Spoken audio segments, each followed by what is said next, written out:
야고보는 끝없이 이제 행함을 너무 강조를 많이 하는 것 같아요. 오늘 제가 지난주에는 죽은 신앙을 얘기했으면 오늘 이번 주는 살아있는 신앙입니다. 살아있는 신앙. 그 살아있는 신앙에서 두 명의 인물을 드는데 그게 바로 아브라함과 랍이라는 인물이에요. 예를 근데 오늘 여러분 21절에 이 어구를 볼 때 이제 21절에 뭐라고 나와 있냐면 이제 아브라함이 행함으로 의롭다함을 받지 않았냐라고 말할 때 루터 같은 사람들은 로마 카톨릭이 행위를 너무 강조하고 또 거짓 복음이 카톨릭에 가득했기 때문에 막 고행을 하고 이것에 반기를 들었던 루터는 이 야고보의 행함에 대한 이 서신을 이해할 수 없었고 이 서신을 정말 어떻게 행위로 구원받냐 이렇게 오해할 정도로 이 루터는 이 서신을 지푸라기 서신이다 이렇게 말할 정도로 정말 쓸모없는 서신처럼 여기서 너무 행함을 많이 것요.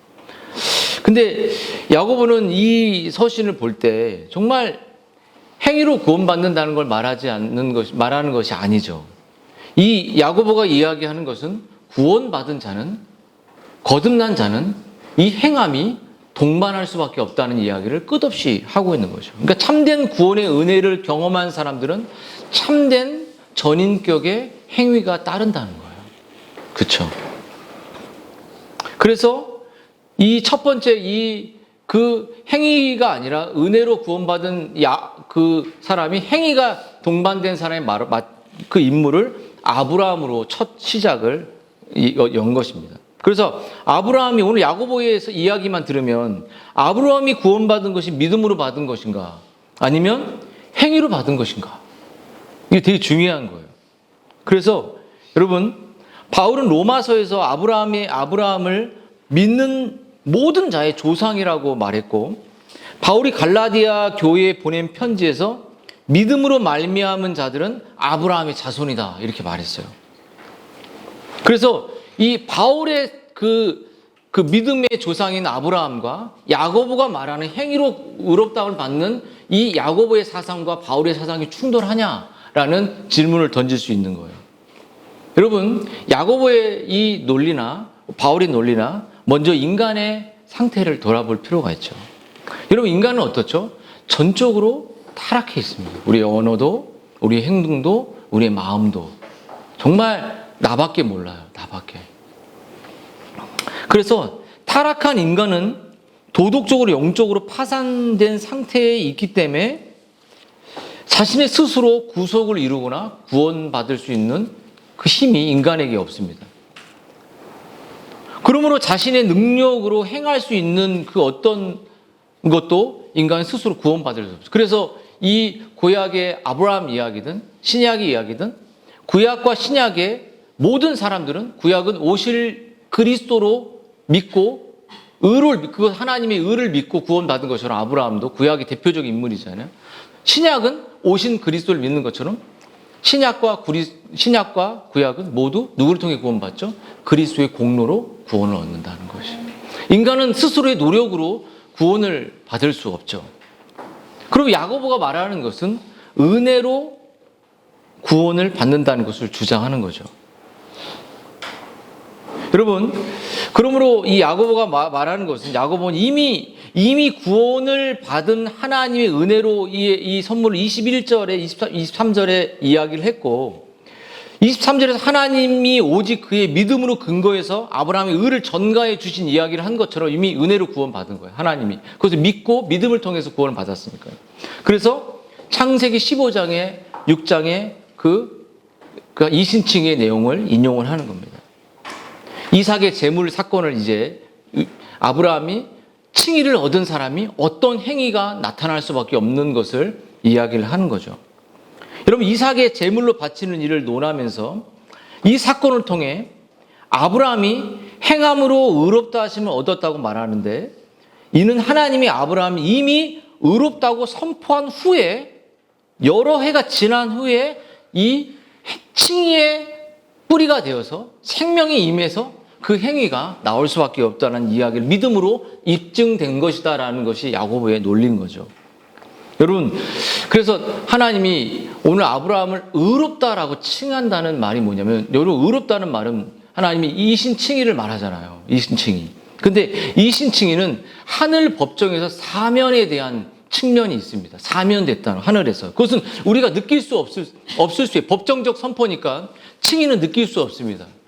근데 우리 안에서 하나님이 단독적으로 일어나는 하나님의 사건이죠. 근데 오늘 이 의롭다 하게 되는 디카이오라는 이 말은 하나님의 사면의 측면도 있지만 두 가지 측면이 또 한 가지의 측면이 있어요. 그것은 의롭게 되었음을 삶으로 입증하거나 확증하는 일에 연관되는 단어로 쓰인다는 거예요. 그러니까 삶이 드러나지 않는 사람은 칭의가 일어나지 않은 거예요. 그렇죠? 여러분, 야고보는 아브라함이 이삭을 제단에 바칠 때 그가 의롭다함을 받은 삶이 증거되었다고 말해요. 증명되었다고 말해요. 증명.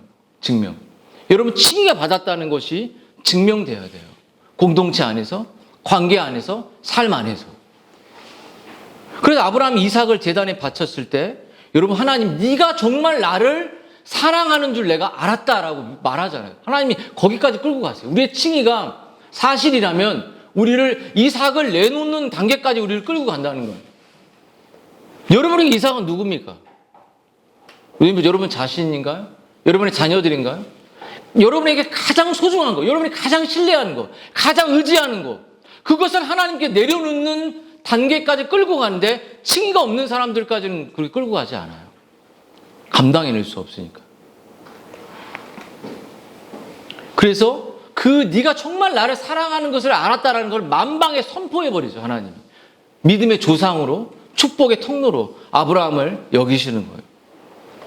이런 모리아 산으로 가는 아브라함의 마음을 우리는 전부 알 수 없어요. 근데 너무 고통스러웠을 거예요. 여기 사랑하는 아이를 바치는 과정으로 산으로 끌고 가고 있어요. 상상이 이래가 너무 이쁘잖아. 낳자마자 하나님이 너에게 이렇게 인도하라고 하면 너무 나는 하나님하고 멱살 잡고 당신 뭐냐고 막 싸우겠지. 그렇지 않겠어요? 여러분, 인간적으로 볼 때 이렇게 혹독한 시간인지 모르겠어요.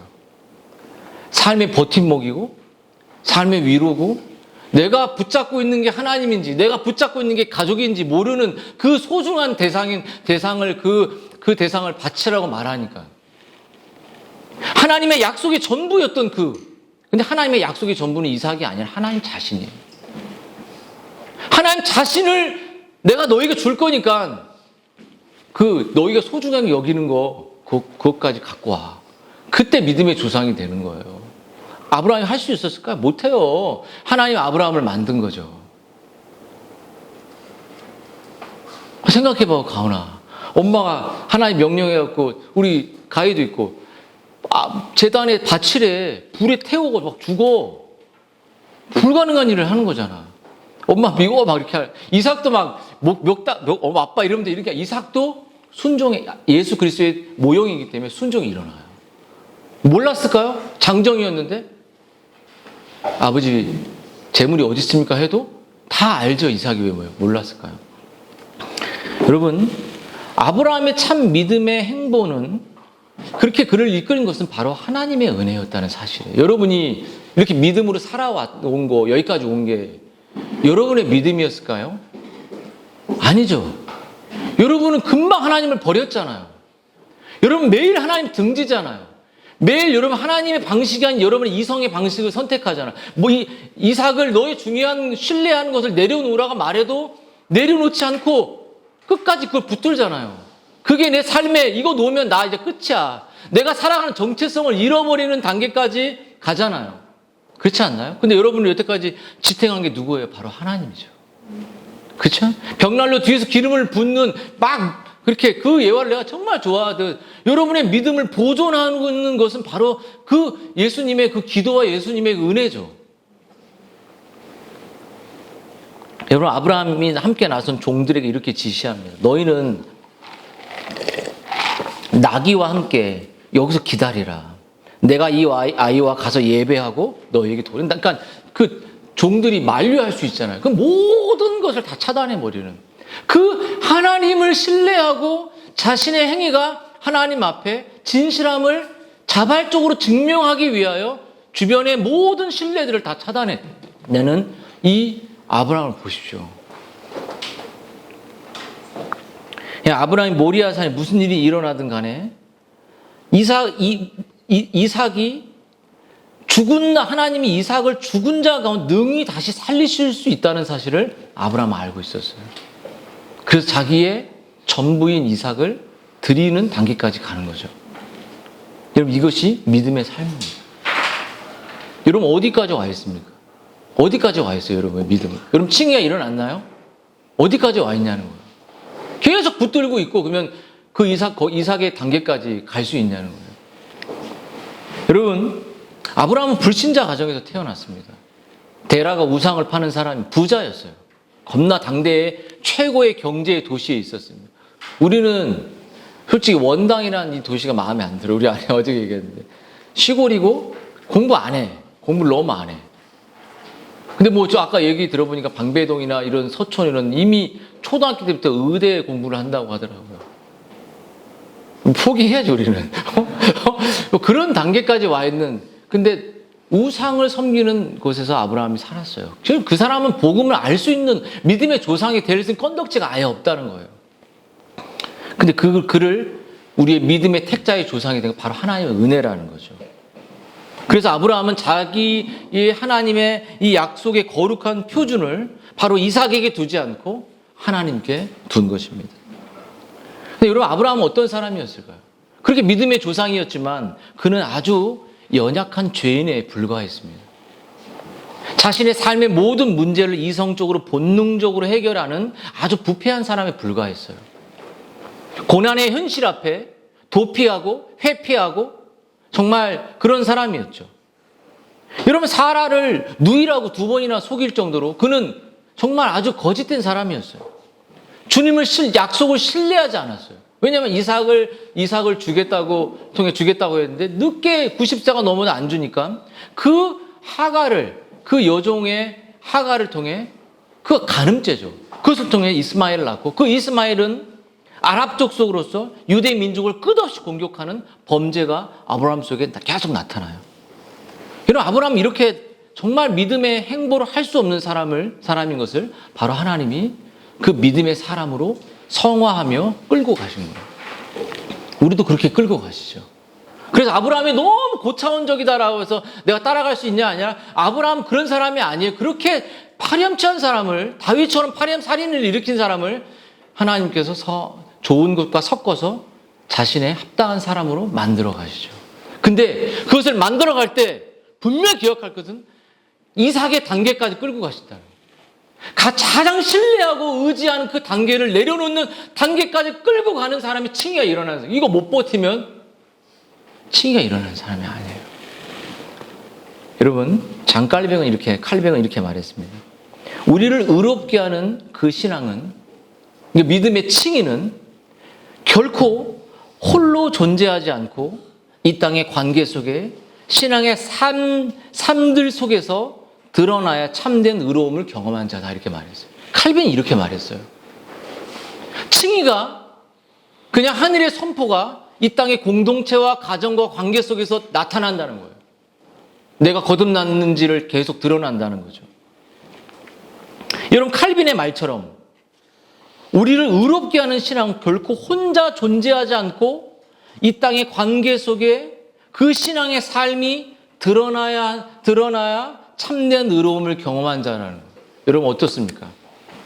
여러분, 알려지지 않은 한 시인이 이렇게 말했어요. 구원 얻는 참된 신앙과 소망을 간직한 이들은 누구나 거룩한 행실을 풍성히 드러내야 한다, 이렇게 말했어요. 여러분, 그러므로 신앙 위에 능동적인 미덕이 부과될 때, 능동적이라고 말했어요. 정말 적극적인 우리의 삶의 모양이 부과될 때 그 신앙의 진정성이 입증되는 거예요. 여러분, 우리가 칭의를 얻었다는 건 다시 말해 거듭났다는 거죠. 그렇죠? 거듭난 사람은 DNA가 바뀌었어요. 원래 없던 DNA가 생겼습니다. 원래 없던 열매가 나타나게 되었어요. 열매라는 건 회개와 하나님을 그리스도를 닮아가는 열매죠. 여러분, 전인격이 거듭난 자는 말이 달라지고 행동이 달라지고 습관이 달라지고 그래서 거기서 열매가 나옵니다. 정말 경건의 능력의 열매가 나타나죠. 이런 변화가 없는 사람은 아직 거듭남이 없는 사람이고 거듭난 사람은 완전을 향하여 이 땅 가운데 완전해질 수 없지만 계속적으로 나아가는 거죠. 여러분, 예수님이 이렇게 말했어요. 예수님 이것을 지적하고 이렇게 말했어요. 나무가 있는 목적은 자라서 열매를 맺는 데 있다고 말했습니다. 그 열매는 그 나무의 자연적인 산물로 묘사하며 그 산물은 무화과 나무나 올리브, 견과류나 꽃을 비롯한 온갖 형태를 나타나지만 여러분, 예수님이 이렇게 말했습니다. 아름다운 열매를 맺지 않은 나무마다 찍혀 불에 던져질 것이다. 이렇게 말했어요. 이게 열매를 맺게 된다는 거죠. 열매를. 여러분, 삶에 열매가 있는지 한번 돌아보십시오. 여러분, 우리 공동체 안에서 마음을 교통하며 완전한 믿음으로 한 걸음 나아갈 수 있는 그런 관계인지 한번 돌아봤으면 좋겠습니다. 여러분, 공동체와 이 가정은 어떤 것이냐면 서로 안에 영적인 열매를 주고받는 관계입니다. 그렇죠? 내 안에 있는 거듭남의 그 열매들을 남편이 아내에게 주고 아내가 남편에게 주고 부모가 자식에게 주죠. 근데 그것을 열매를 서로 이렇게 나누고 주는 일들이 가정에 없다면 그것은 열매 없는 가정이 되고 메마르게 되는 거예요. 한번 여러분 자신을 돌아보십시오. 여러분, 오늘 이 아브라함이 이 야고보가 말했던 것은 이신칭의의 이 이야기를 하는 거지만 믿음으로 의롭게 됐다는 이야기를 하는 거지만 여러분, 믿음으로 의롭게 되었다는 사실이 입증된 사람들이 예언이 생취했다 이걸 말하는 게 아니라 믿음으로 칭가 일어나는 사람들은 행함으로 증명되어야 된다는 사실을 말을 하는 거예요. 여러분, 하나님 우리의 공동체를 주신 이유는 뭐냐면 제가 가끔씩 지체들하고 통화하거나 할 때 성희 집사님 이런 말을 해요. 우리가 오래 만나진 않았어도 오래 만나지 않았는데 너무 공동체 감사하다 이런 말들을 할 때가 있어요. 근데 여러분, 그런 말들 속에서도 근데 저는 그 말이 맞는 말이기도 하고 또 성경적으로 또 해줄 말이 뭐냐면 오래 만나는 건 중요하지 않아요. 왜냐하면 생명이 있으면 짧게 만나도 오래 만난 지체가 됩니다. 거듭나게 됩니다. 그렇죠? 말 그대로 우리 현자매도 이런 얘기를 통화하면서 하는데 가족들이 너무 사랑스럽고 가족들이 너무 행복하지만 같은 진리의 세계관을 나눌 수 없을 때 외롭다 이런 말을 해요. 외롭다. 하지만 같은 진리에 같이 생명을 같이 있는 지체들과 있을 때 행복하다라는 말이죠. 여러분, 같은 동상이몽 뭐 이런 말, 같은 자리에 있는데 잠을 자는데 다른 꿈을 꾼다는 거죠. 내 남편이 이런 생각을 갖고 있는데 아내는 다른 생각을 갖고 있고 내 아내가 이런 생각을 갖고 있는데 남편이 다른 생각을 내 부모가 이런 마음을 영적으로 갖고 있는데 아이들은 매일 SNS나 매일 세속적인 것과 매일 영적인 것을 갖고 있지 못하는 소통이 일어나지 않을 때 너무나도 부모들은 불행해집니다. 그렇죠? 그렇지 않나요? 응? 가온이 딱 쳐다봐. 불행해지는. 여러분, 우리 안에서 이런 성화가 일어나고 교제가 일어나는 그러한 것이 바로 가족이고 교회 공동체인 거예요. 하지만 한번 돌아보십시오. 10년, 20년을 지나도 그 사람의 내면을 알지 못한다면 그 문제는 그 사람이 문제인 것이에요. 그 사람이 거듭나지 않았기 때문입니다. 그 사람이 거듭나면 생명이 나타납니다. 그래서 이 공동체와 가정이 중요한 건 뭐냐면 너의 거듭남을 증명할 수 있는 곳이 교회와 공동체인 거죠. 교회가 왜 존재합니까? 이웃사랑에 빵 퍼주고 밥 퍼주기 위해서만 존재하는 게 아니에요. 그것도 물론 필요하지만 가정과 교회가 필요한 건 가장 안전하게 너의 구원이 맞는지, 구원이 정말 거듭났는지, 성화가 일어나고 있는지를 점검할 수 있는 곳이 이 가정과 교회예요. 그렇지 않겠습니까? 누가 남편이 때로 아내가 영적 대화가 안 되는데 그 사람에게 당신의 구원이 정말 확실합니까? 당신이 왜 영적 교제를 원하지 않습니까? 라고 말할 수 있는 게 누구냐고요. 목회자도 가정에게 힘들어요. 목회자가 하다 보면 안 나와버리지 이렇게 하고 안 나와. 내가 뭐라 하면 나 안 나올 거 아니야. 때. 너 거듭났냐? 정말 자신에게 바뀌냐 물으면 멱살 잡을 거 아닙니까? 당신이 뭔데 날 바꾸냐고. 남편이 해도 부인이 해도 멱살 잡는데 이혼하자고 할 거 아니에요. 그게 불신자의 모습이라고요. 불신자의 모습이에요. 여러분, 이 가정은 성화의 통로입니다. 그렇죠?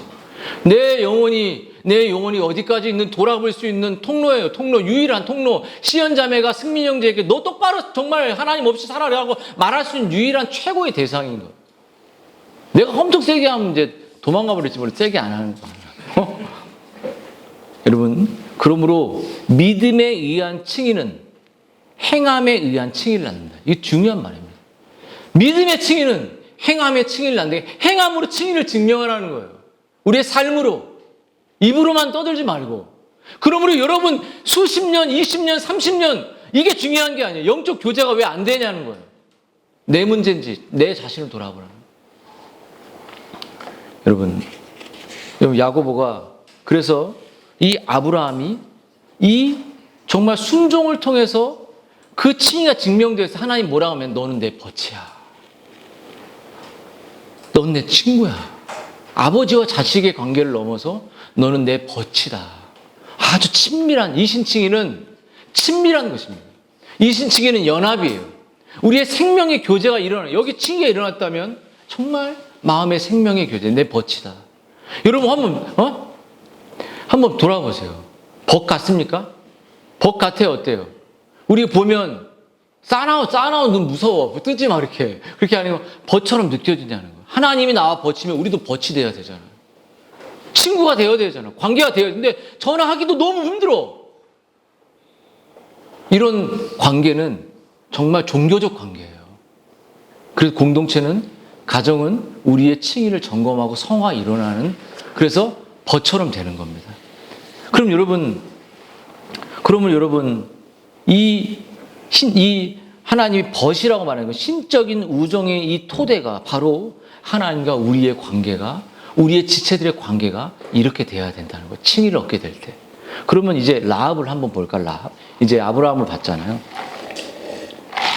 여러분, 라합은 정말 두 번째 인물에 너무 아브라함과 대조가 일어납니다. 이 여인은 이방인이었고 유대인이 아니에요. 선택받은 사람이에요. 그리고 창기였습니다. 자신의 몸을 통해 돈을 버는 정말 어려운 일을 하는 사람이었죠. 아브라함은 그래도 도덕적으로 우상을 섬겼지만 도덕적인 사람이었지만 그 여인은 부도덕한 사람이었습니다. 바로 우리들의 모습 같죠. 아브라함은 높은 신분의 갈대아 사람의 부자였지만 그녀는 비천한 가나안의 개들이라고 말하는 이방의 혼혈족이요 취급받는 그 여인이었어요. 아브라함은 위대한 지도자였지만 그녀는 평범한 백성에 불과했습니다. 그리고 그는 당대 사회 경제의 최고의 부를 누리고 있는 사람이 아브라함이었지만 이녀는 밑바닥에 거지같이 사는 그러한 가난한 인생이었습니다. 둘 다 칭의를 근데 경험해요. 구원은 그것과 상관없다는 거죠. 여러분, 이 여인은 놀랍게 다윗의 증조모가 되죠. 놀랍죠. 축복의 여인이 된 거예요. 여러분, 하나님의 구원에는 차별이 없죠. 행함으로 믿음을 취득한 것이 아니라는 것이죠.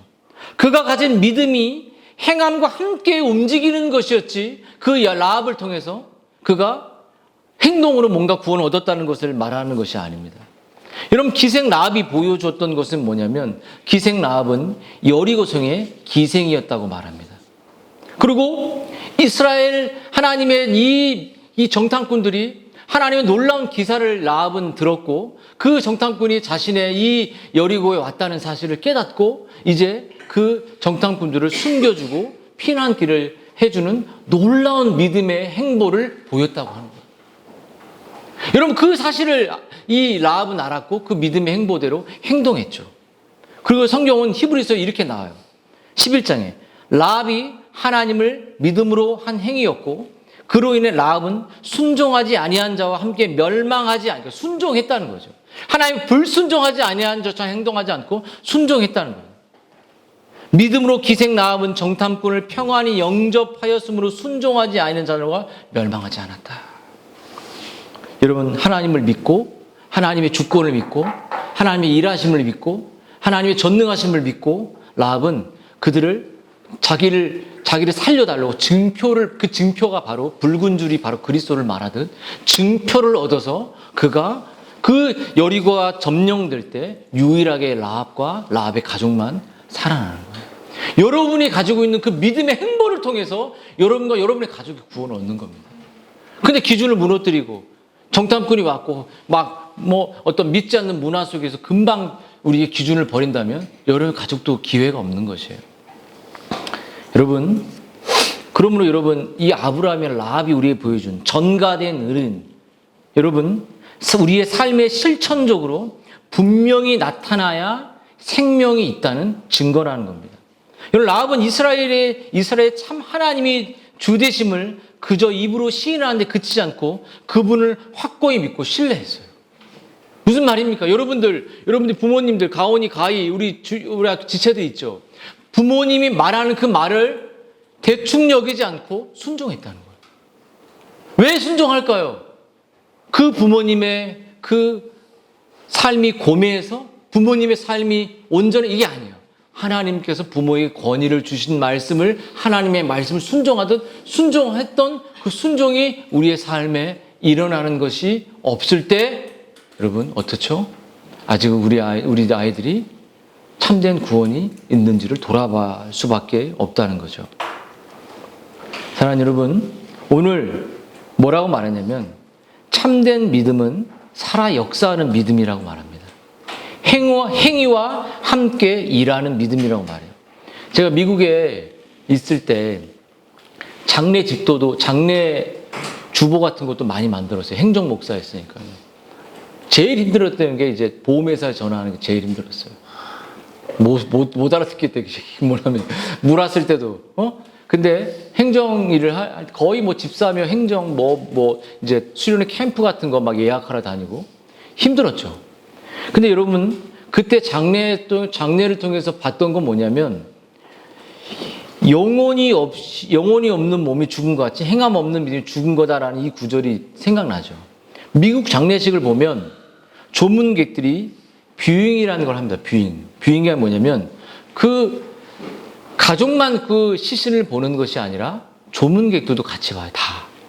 근데 조문객들이 보는데 살아있는 사람처럼 완전히 화장을 하고 완전히 옷을 이쁘게 입고 정말 눈도 어떨 때 막 뜨게 눈화장까지도 하게 하는.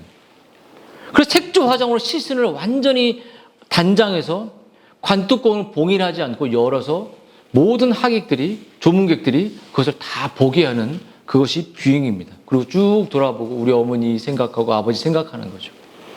여러분 그 모습을 볼 때 그 모습을 보면 살아있는 분처럼 묘사가 돼요.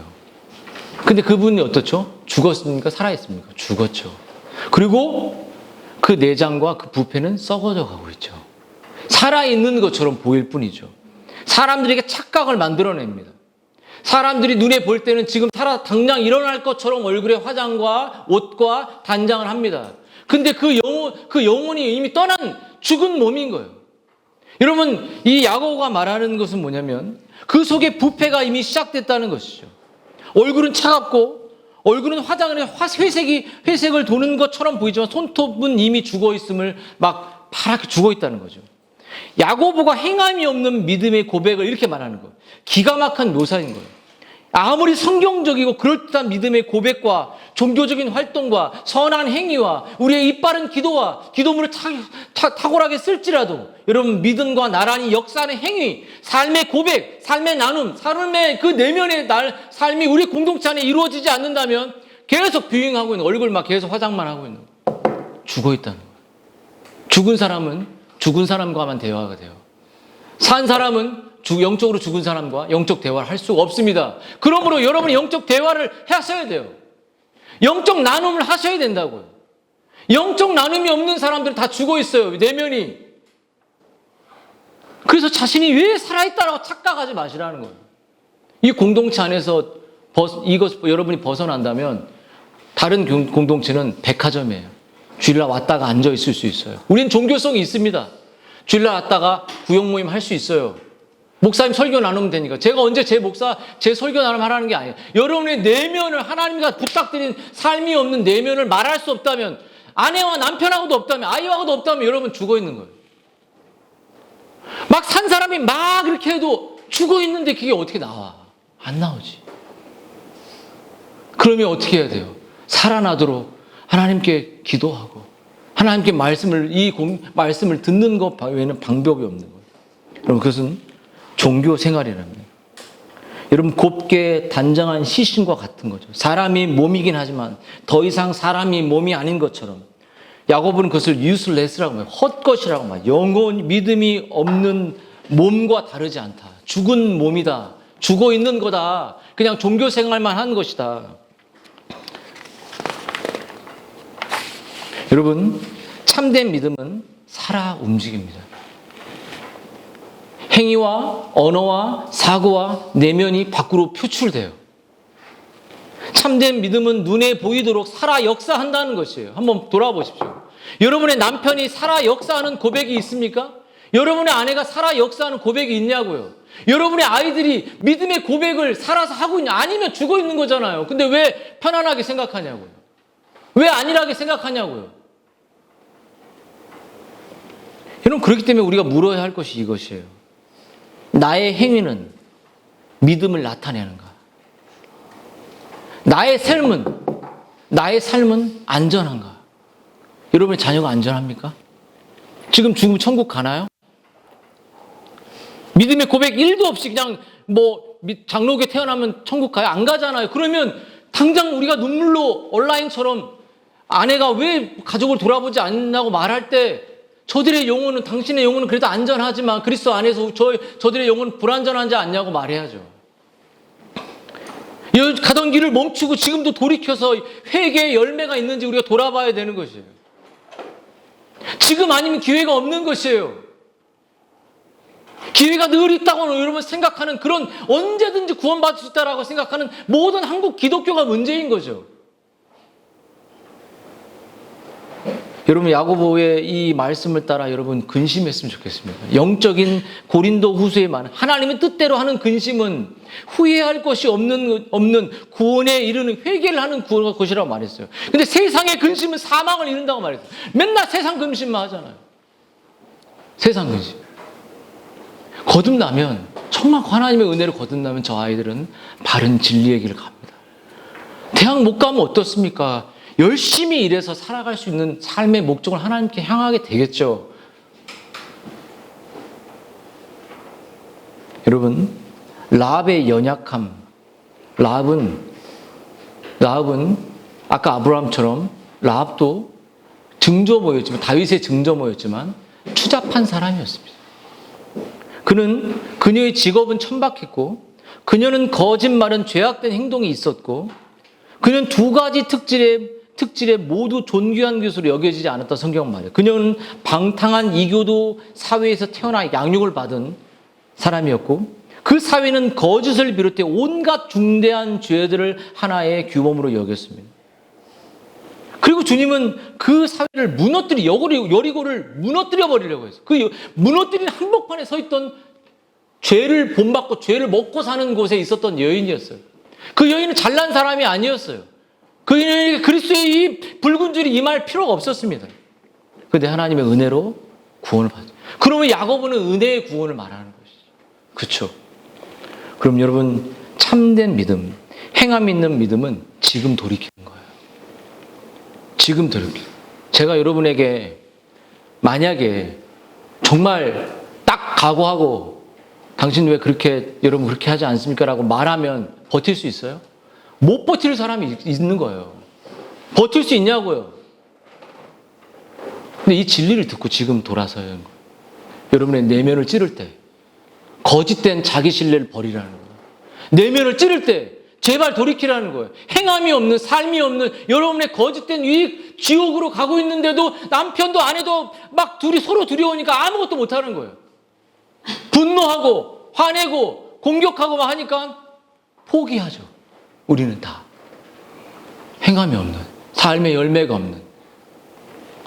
여러분, 그거는 서로를 죽이는 길이에요. 가정이 무너지는 길이죠. 자기 허물을 능히 깨달을 자 누구요? 없다는 거예요.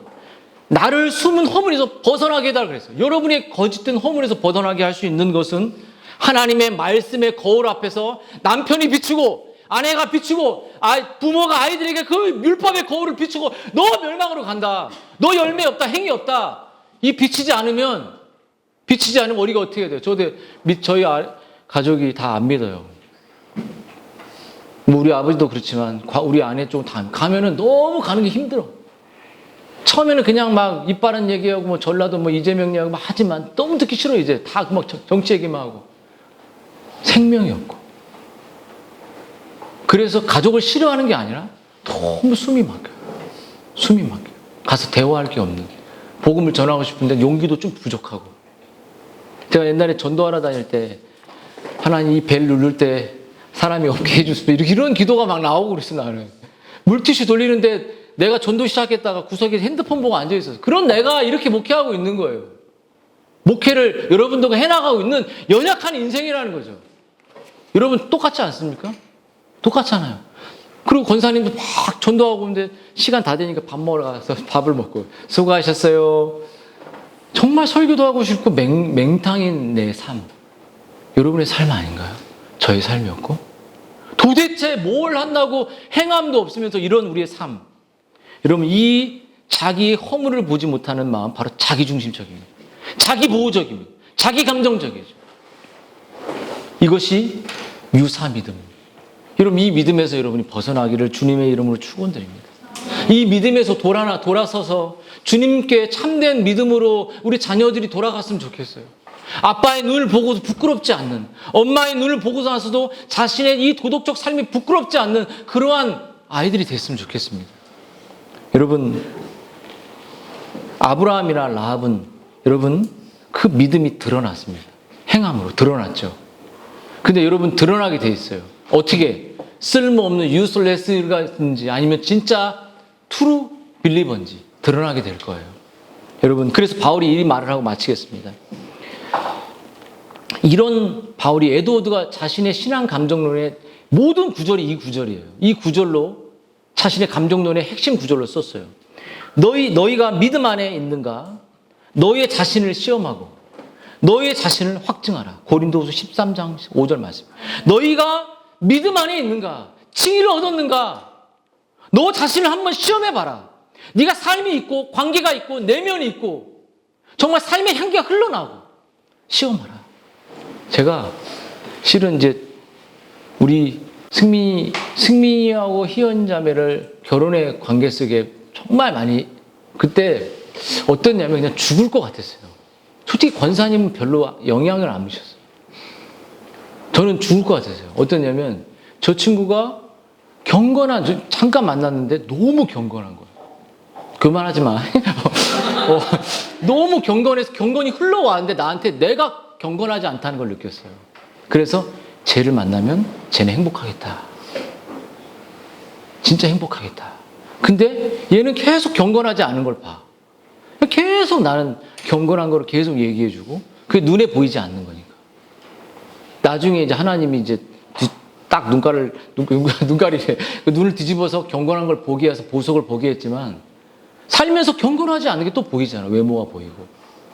자기 외모를 보기도 하고 그래야 되지만 이렇듯 저 경건이 흘러 들어온 거예요.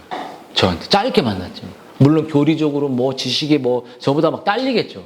근데 그게 아니라 경건이 있고 공동체 지식. 그래서 제가 말하는 건 오래 만나는 거 중요한 게 아니에요. 거듭나면 경건이 느껴져요. 서로 그래서 경건의 교제가 여러분 일어나야 돼요. 가족 안에서도 일어나고 지체 안에서도 일어나고 그때 여러분 우리의 생명의 말, 생명의 행위, 생명의 생김, 생명의 흘러남이 우리 교회의 문안이 그들 가운데 생명으로 흘러가는 이러한 일들이 그들에게 구원의 통로가 되고 복음의 향기가 되는 거예요. 그렇죠? 기도하겠습니다.